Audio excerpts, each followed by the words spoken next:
નજર મહત્વના સમાચાર પર કરીએ તો કોંગ્રેસના દિગ્ગજ નેતા નારણ રાઠવા કોંગ્રેસ છોડશે. પુત્ર સંગ્રામ સાથે ભાજપમાં જોડાઈ શકે છે. નારણ રાઠવા પિતા પુત્ર બંનેના ફોન બંધ હોવાથી અટકળોને બળ મળ્યું. લોકસભા ચૂંટણી પહેલા ભાજપમાં મોટો ભરતી મેળો. કોંગ્રેસ આપના કદાવર નેતાઓ ભાજપમાં જોડાશે. 10,000 જેટલા લોકો કેસરીઓ ધારણ કરશે. કોંગ્રેસના ધમભાઈ પટેલ ભાજપમાં જોડાશે. કોંગ્રેસના યુવા મોરચાના કરણસિંહ તોમર ભાજપમાં જોડાશે. તાપી જિલ્લા આપ પ્રમુખ મહેન્દ્ર ગામિત ભાજપમાં જોડાશે. ડાંગ જિલ્લા આપ પ્રમુખ સાગર વસાવા પણ ભાજપમાં જોડાશે. ભાજપે ચૂંટણી માટે શરૂ કરી ઉમેદવારી પસંદગી પ્રક્રિયા. દાવેદારોને સંભાળવા માટે સેન્સ પ્રક્રિયાનો બીજો દિવસ. 26 લોકસભા બેઠકો પર નિરીક્ષકો દાવેદારોને સંભાળ્યા.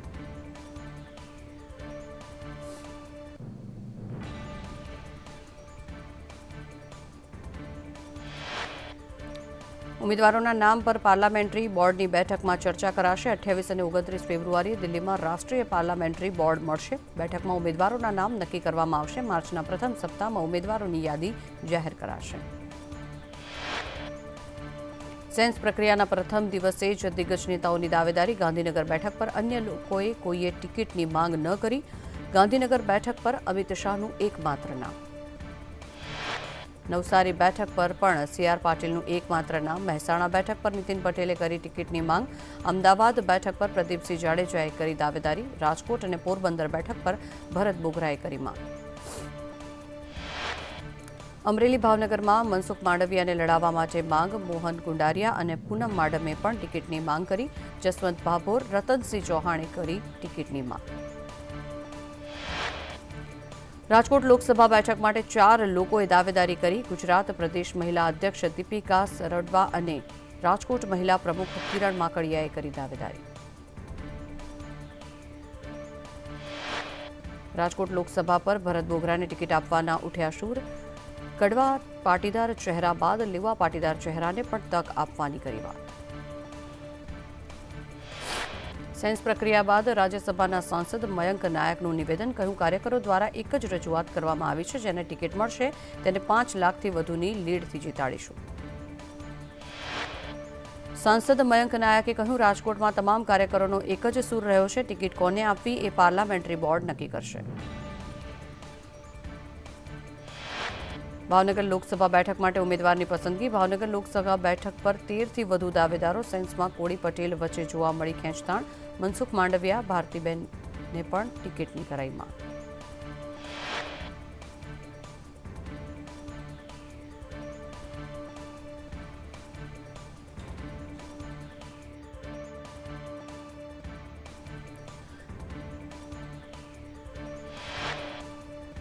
ભાવનગરમાં લોકસભા ચૂંટણી પહેલા ભાજપની સેન્સ પ્રક્રિયા શરૂ. બેઠકમાં સ્થાનિક નેતાઓની સાથે મીડિયાને પણ બેઠકથી દૂર રાખવામાં આવ્યા. કોળી સમાજ, ક્ષત્રિય સમાજને લોકસભા ટિકિટ મળે તેવી લોક માંગ ઉઠી.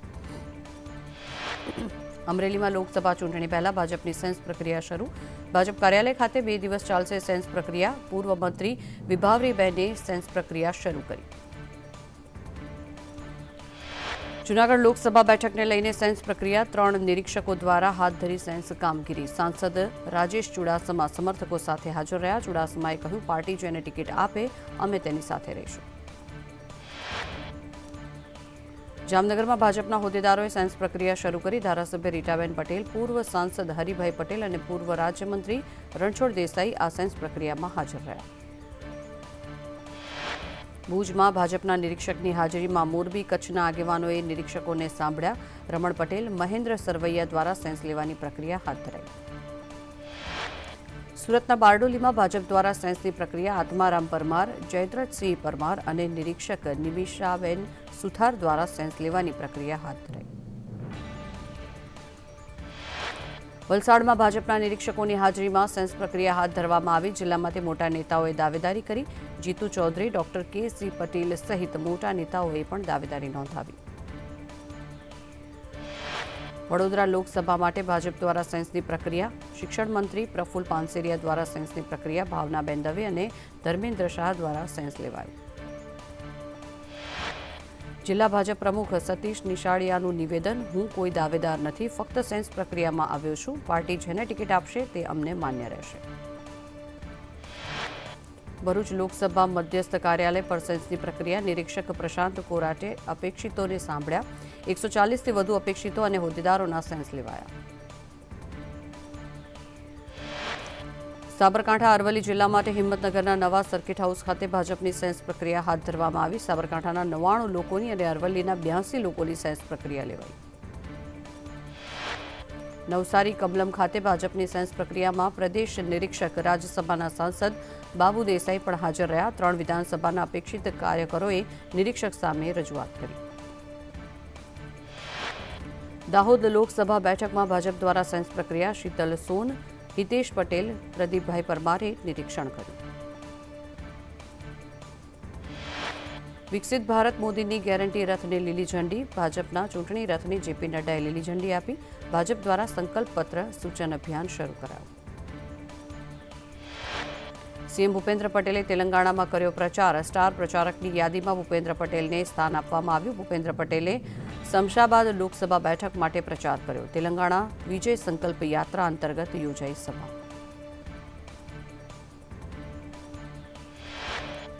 દિલ્હીમાં ભાજપના હેડક્વાર્ટર ખાતે નોર્વેનું સંસદીય પ્રતિનિધિમંડળ ભાજપ પ્રદેશ પ્રમુખ જેપી નડ્ડાને મળ્યું.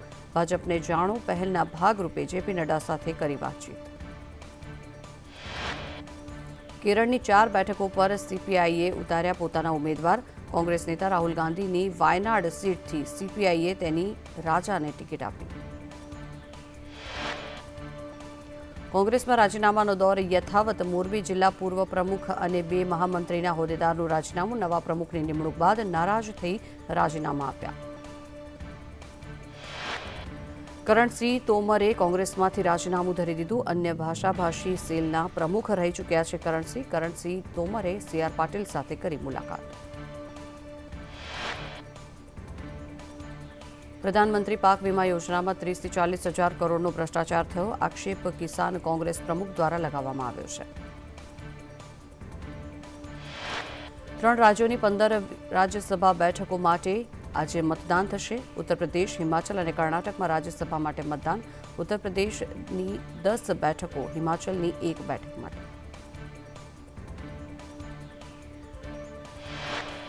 ઉત્તર પ્રદેશની 10 બેઠકો પર 11 ઉમેદવારો મેદાને. યુપીમાં ભાજપે 8 અને સપાએ 3 ઉમેદવારો ઉતાર્યા છે. સપાની ગઈકાલની બેઠકમાંથી 8 ધારાસભ્યો ગેરહાજર હતા.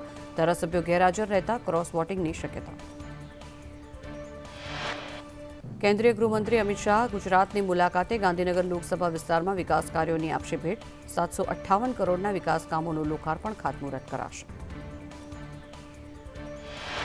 ગાંધીનગર સેક્ટર 21ની સ્માર્ટ લાઇબ્રેરીનું લોકાર્પણ. ગુડાના 2663 આવાસનો ડ્રો યોજાશે. અમિત શાહ પેથાપુરમાં જાહેર સભા સંબોધશે. 4.13 કરોડના ખર્ચે તૈયાર 4 સ્કૂલના નવા મકાનનું લોકાર્પણ. રાજકોટ રૂડા વિસ્તારમાં પાણીની પારાયણ. જૂનમાં 43 ગામોમાં પાણીનો પ્રશ્ન ઉદ્ભવશે. ઉનાળામાં પાણી પહોંચાડવા શરૂ થશે ટેન્કરો. ઉનાળામાં મોરબી, જામનગર, સુરેન્દ્રનગર જિલ્લામાં ટેન્કર દોડશે. દેવભૂમિ, દ્વારકા સહિત 43 ગામ ટેન્કરથી પાણી પહોંચાડશે.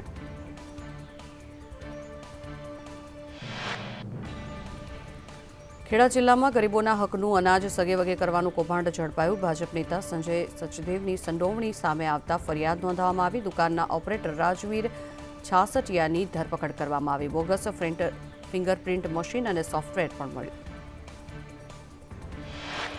રાજકોટમાં આવકવેરા વિભાગ દ્વારા સર્ચ ઓપરેશન હાથ ધરવામાં આવ્યું. ઓર્બિટ બેરિંગ ગ્રુપ પર આઈટી વિભાગનું search operation. Orbit bearing group સાથે સંકળાયેલા 15 સ્થળે તપાસ. અમદાવાદ મનપાના 100થી વધુ અધિકારીઓને show cause notice. Property return ડિક્લેરેશનની માહિતી નહીં આપતા નોટિસ ફટકારવામાં આવી. ડેપ્યુટી સિટી ઇજનેર, ચીફ એકાઉન્ટન્ટને પણ નોટિસ આપવામાં આવી. ડાયરેક્ટર સોલિડ વેસ્ટ અને ડેપ્યુટી એસ્ટેટ ઓફિસરને પણ અપાઈ નોટિસ. ગીર સોમનાથમાં ગ્રામ્ય વિસ્તારોમાં સિંહોના આંટાફેરા. જિલ્લાભરમાં સિંહોના આંટાફેરા વધતા ખેડૂતોમાં ફફડાટ. સુરતના માંગરોળ તાલુકામાં દીપડો કૂવામાં ખાબક્યો. શિકારની શોધમાં આવેલો દીપડો કૂવામાં પડ્યો. કૂવામાં પાંજરું ઉતારી દીપડાનું રેસ્ક્યુ કરાયું. હળવદ શહેરમાં રખડતા ઢોરનો આતંક. આખલાની અડફેટે આધેડનું મોત થયું. બુધવારે આધેડને આખલાએ અડફેટે લીધા હતા. સુરેન્દ્રનગરની હોસ્પિટલમાં સારવાર દરમિયાન થયું મોત.